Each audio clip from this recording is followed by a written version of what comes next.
Merci beaucoup. Merci au bon Dieu qui nous a permis de vivre cet instant précieux afin que vous soyez là pour qu'on puisse échanger sur la semaine du 2 octobre. Tout d'abord, il faut saluer l'initiative parce que l'engouement que nous venons de constater cette fois-ci prouve à suffisance que les consciences commencent à se réveiller. Quand vous prenez l'accession de notre pays à l'indépendance, nos dévanciers et tous ceux qui ont eu à faire pour que la Guinée soit un pays indépendant, avec tant de sacrifices consentis, nous qui sommes de la nouvelle génération, il est de notre devoir de leur immortaliser. Et la meilleure façon, c'est de parler de tous les efforts qu'ils ont fournis pour que nous, qui vivons en ce moment-là, soient libres et parler librement. Quand nous lisons dans les archives, à commencer le premier président Ahmed Sékou Touré et ses compagnons de lutte, jusqu'à venir au 25 août où le président, le feu Ahmed Sékou Touré, après sa consultation à la base avec ses collègues qui aussi étaient dans d'autres entités, afin que la Guinée puisse renoncer à la colonisation et faire face à l'indépendance de notre cher pays, la Guinée. Et on nous a fait comprendre que ce jour, c'était une réponse très sec, après un accueil très chaleureux, réservé au général de Gaulle. Le nom de la Guinée a été une surprise. Et depuis ce jour, la Guinée a été indépendante. Et après cette indépendance, la Guinée a eu beaucoup de chocs. Le cordon n'a pas été totalement coupé, mais ça a dérangé vraiment beaucoup de choses entre le régime d'Ahmed Sékou Touré et la métropole. Mais il a fallu sa clairvoyance de se retourner vers l'Asie, l'Europe de l'Est, afin que la Guinée puisse se relever pour faire face à ses ambitions. C'est pourquoi vous avez constaté l'appui de la Chine, l'appui de la Russie, de la Roumanie, de la Grèce. C'est pourquoi jusqu'au maintenant, dans nos universités, vous voyez les Russes qui donnent des enseignements sur des branches techniques. La Guinée a connu en ce moment-là des infrastructures dignes de nom. Et ces infrastructures aujourd'hui sont une fierté pour nous, les générations actuelles.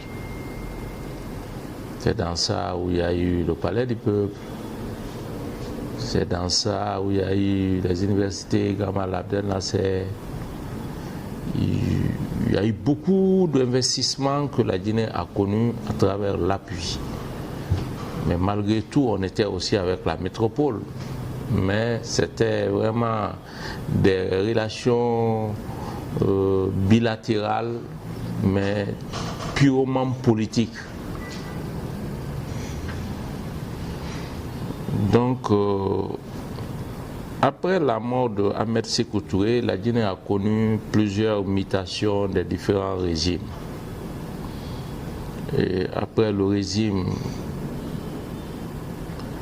Alpha Condé, qui aussi avait célébré pour la première fois dans ses mandats une fête digne de nom où il y a une panoplie de chefs de l'État qui étaient là. C'est en ce moment où on a découvert l'actuel président de la République avec son impressionnant défilé au stade du 28 septembre. Maintenant que le CNRD est venu au pouvoir, nous avons constaté que le cordon tend à se couper entre l'ancienne génération et la nouvelle génération. Il y a des innovations, il y a de ces jeunes qui n'ont jamais pensé à des postes de responsabilité, qui aujourd'hui sont en train de s'affirmer dans la bonne gestion, même si tout n'est pas rose. Et si le président, par sa vision que la Guinée doit fêter sa fête de l'indépendance digne de nom, et tout en retournant vers le passé pour construire le futur, donc il est important que nous immortalisons nos devanciers. À l'occurrence, le chef de l'État, le feu Ahmed Sékou Touré, et ses compagnons de lutte, de Barry Diawondo, de Seyfoulaye Diallo, et tant d'autres. Et tant d'autres.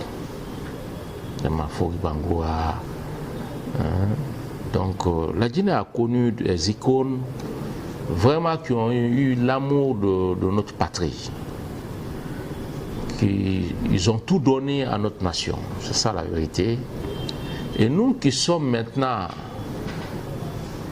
cette nouvelle génération, comment mettre ces esprits et nous inculquer ces esprits et que ces esprits-là soient liés à nos comportements. Voilà d'où est venue cette vision de la semaine de l'indépendance. Les acquis de l'indépendance et nous qui vivons aujourd'hui en tant que Guinéens, avec ce régime aujourd'hui qui est l'incarnation de la nation, où nous en sommes à travers les acquis et quelles sont les attentes de la population. Voilà les trois thématiques. Et comme je l'ai dit à l'entame, les acquis de l'indépendance n'a pas été, non seulement l'acquisition de notre indépendance n'a pas été chose facile, c'est ça une réalité, mais comme on aime aussi le dire, que la colonisation a été un mal nécessaire, c'est pas parce que nos ancêtres ont été sacrifiés lors de la colonisation, mais certes, l'impact positif aussi de la colonisation a été aussi un tremplin pour certains de nos dévanciers. Et c'est ce qui nous a permis aujourd'hui de sortir dans des grosses voitures, de s'habiller correctement, d'être dans des logements très luxueux.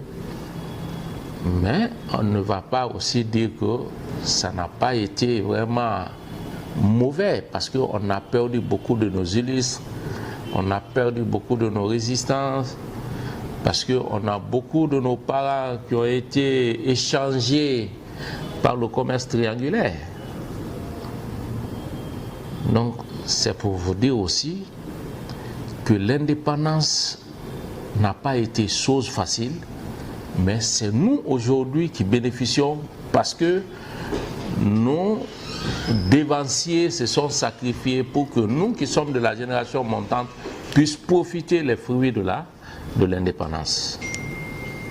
Donc les infrastructures routières, des équipements publics et tant d'autres que la Guinée a eu après l'indépendance ont été vraiment une opportunité pour la nation. Et nous qui vivons aujourd'hui de cette transition, quels sont les acquis? Les infrastructures routières. Mais le premier acquis que moi je salue, parce que quand le CNRD est venu, au lieu de se focaliser sur des nouveaux projets, ils se sont dit que non, il faut essayer de réactualiser et faire avancer les projets déjà en souffrance. Ce qui dénote, leur vision était pour la nation, mais pas pour leur propre intérêt personnel. Sinon, on a vu des régimes quand ils sont venus, ils ont essayé de mettre à côté les projets de leurs prédécesseurs et se sont fait des nouveaux projets pour avoir de l'argent ça et là. Mais nous qui sommes des bénéficiaires, le peuple ne profite que des routes, des infrastructures sociales de base. Donc aujourd'hui, qu'on le dise ou pas, Conakry, qui est la capitale de la Guinée, est en plein chantier routier. Et si je me permets, pour prendre un exemple comme ma commune, dans le temps, c'était la commune la plus enclavée. On n'avait que le seul axe de l'autoroute. Mais aujourd'hui, on peut prendre à partir de la Kagbele, sans passer par l'autoroute. Il y a une deuxième voie qui est sur la corniche, à partir de Bessia Rond-Point. Il suffit seulement de mettre 2 ponts, on peut essayer de rejoindre Kisoso. Et les voiries interquartiers, beaucoup de ces voiries aujourd'hui sont en chantier avec la Géroute.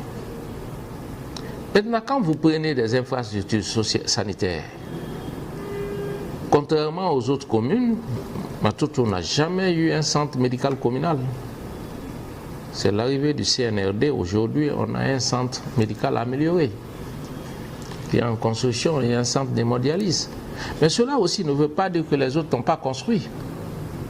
Mais vu aujourd'hui que c'est les structures sanitaires communautaires qui appartiennent à la collectivité locale, mais nous on n'a pas eu, contrairement aux autres communes. Et des écoles. On est en chantier comme ça, 2 autres écoles modernes.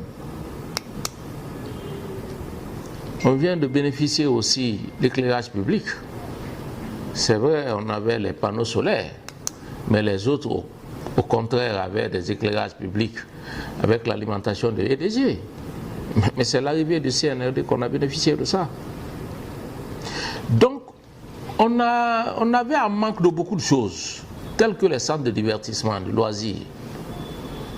C'est maintenant, on a Sangoya et aussi au niveau de Koza, parce que le site de Koza, où on dit émergence Bambeto Koza, c'est sur le site de la mairie de la commune de Matoto à 80%.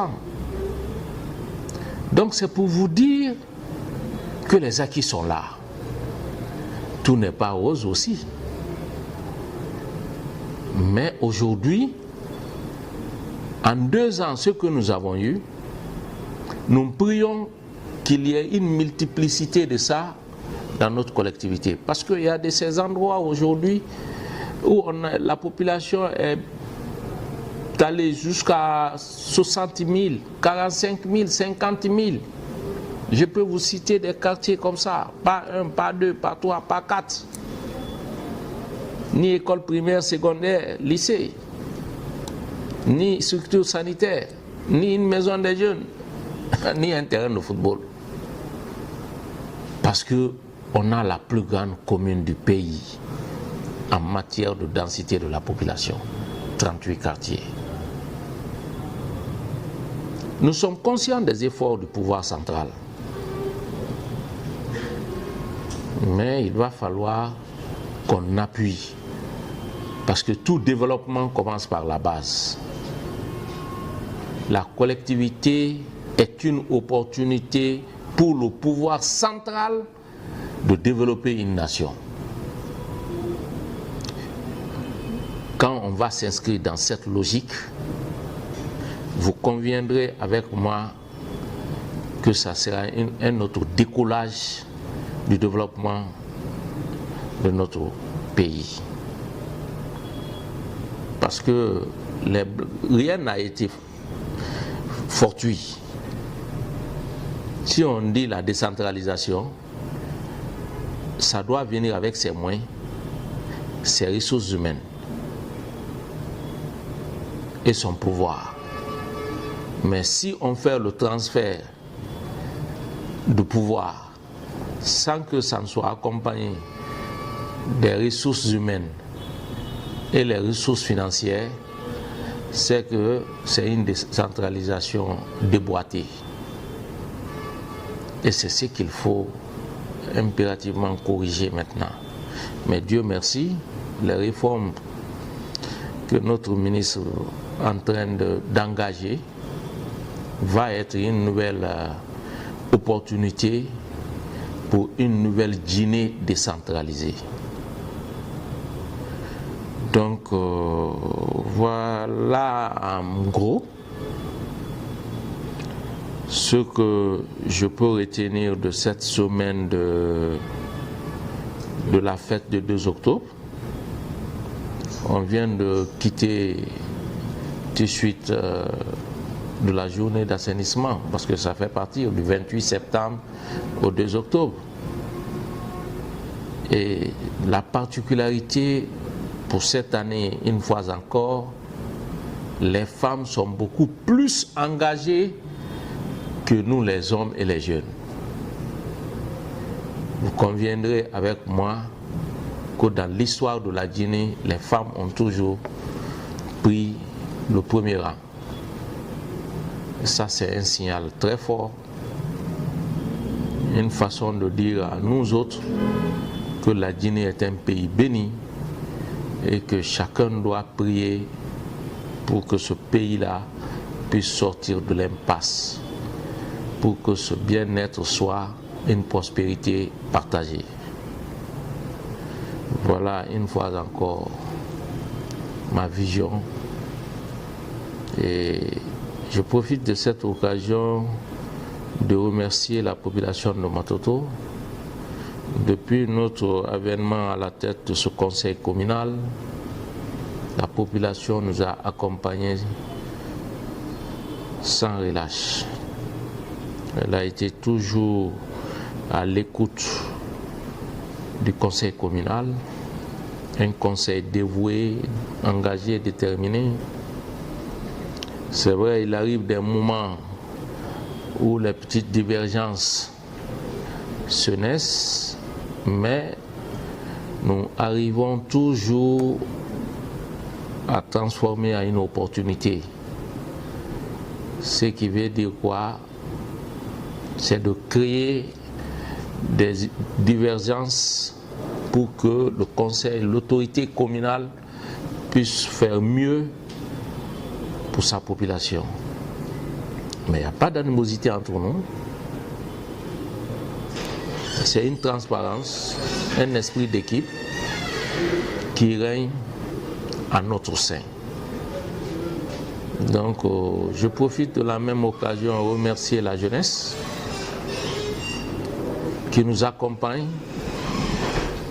à tout moment, les responsables locaux à tous les niveaux. Donc, aujourd'hui, l'autorité communale peut dire merci à Dieu parce qu'on a une commune de havre de paix et dont les citoyens comprennent plus vite les préoccupations des autorités.